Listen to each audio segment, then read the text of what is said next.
It's Tanya. Welcome back to From Burnout to Balance. Today is our second episode in the series on the family ecosystem approach to burnout recovery. And I want to talk about the stage that almost every parent I work with has either living in or has already lived through a crash. You may know it as acute burnout, or you may just simply know it as the worst season that your family has ever lived through. By the time most parents find me and choose to work with me or join my community or just simply follow me on my podcast or on Instagram, their child has stopped attending school or won't leave their room, or the whole family has quietly reorganized itself around avoiding meltdowns. And almost every parent says some version of the same thing to me. It felt like it happened overnight. I want to spend this episode gently pushing back on that because I don't think that's quite true. I think that believing it is part of what keeps many parents stuck in guilt instead of moving into understanding. The crash didn't happen overnight. It happens quietly in the background for a long time before anyone even notices. Long before the crisis, you see, there's usually a child who's managing more than their nervous system can actually hold.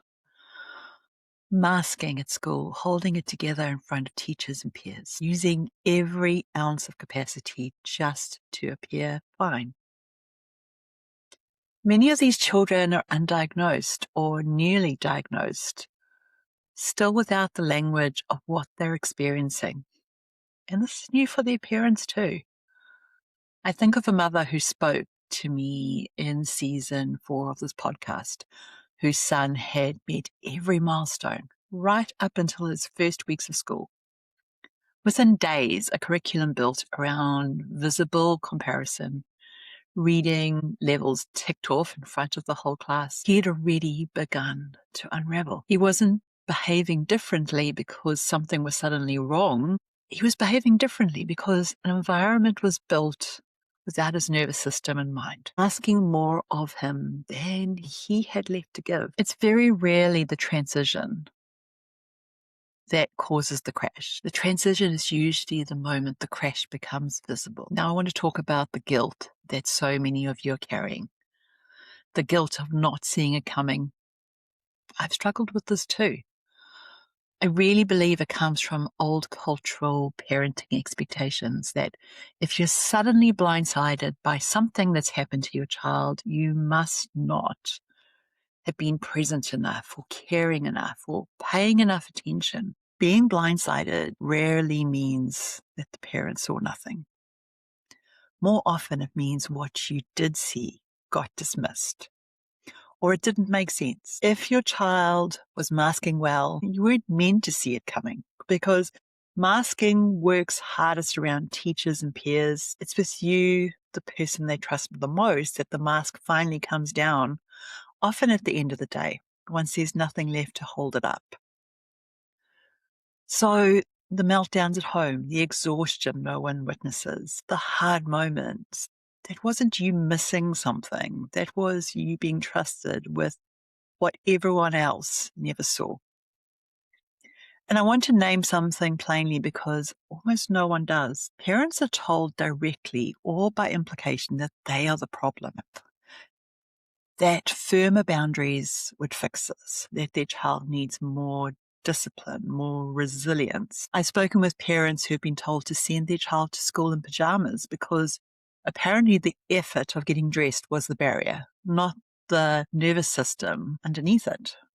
I've spoken with parents whose children have been physically pulled away from them by school staff, both of them in visible distress. I've spoken with parents who found waiting lists 18 months long or even longer, funding blocked until they could prove the need was severe enough.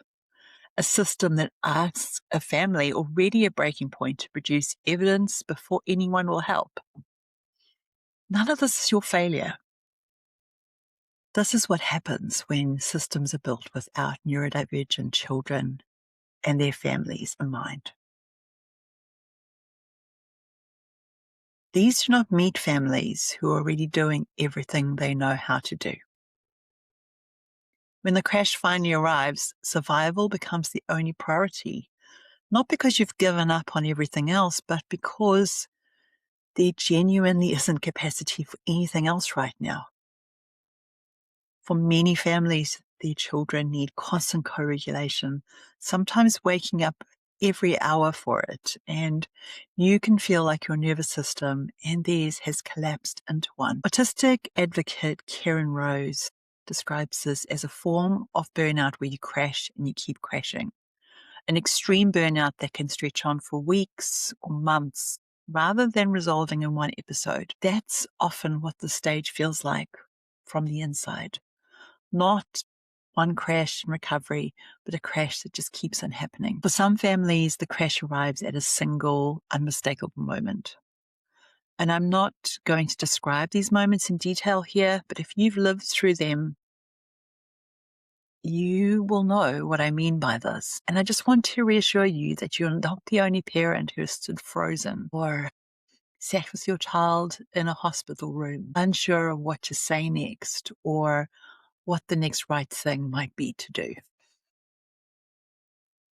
And if you're in the middle of this right now, here's what I want you to sit with.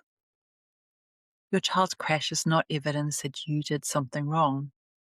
You parented with the information you had, inside systems that failed to give you what you actually needed. Your child's nervous system did what nervous systems do when they run out of capacity for far too long. This is a pattern, not a personal failing. And naming it as a pattern is the beginning of taking shame out of it. The crash is real, and it's often the hardest part of this whole journey, but it isn't the whole story. It's the first movement in something longer, something that does shift over time, even if it does feel impossible from the inside. I'll see you next time.